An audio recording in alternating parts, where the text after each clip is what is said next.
WVM. Well, when Foxconn announced plans to build in Racine County, the project was touted as a $10 billion state-of-the-art factory that would bring 13,000 jobs to Wisconsin.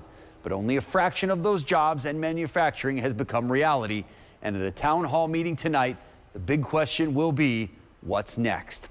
Thanks for joining us. I'm Jessup Reisbeck, and it has now been more than 5 years after Foxconn made that promise to Southeast Wisconsin.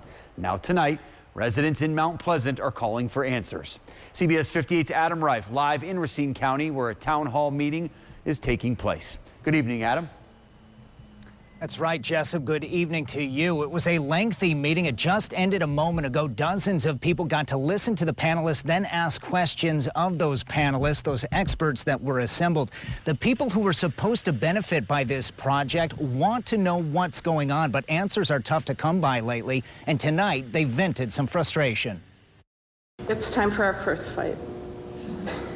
The comment was in jest, but the frustration was real. Dozens of people gathered to try and understand why the Foxconn project has so far not delivered on what was promised. There's a great deal of frustration.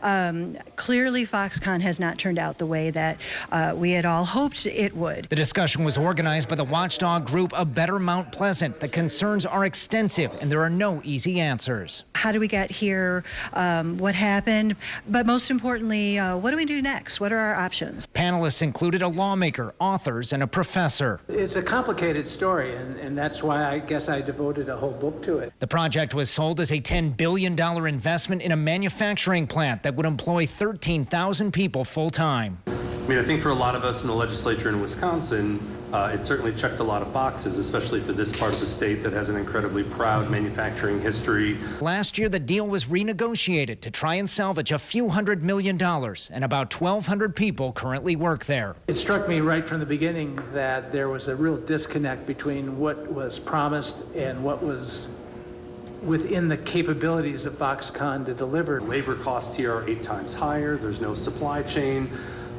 We don't do electronics manufacturing in this country. A cluster of high-tech facilities was promised, but right now the Foxconn land sits underdeveloped and not paying off for the surrounding communities.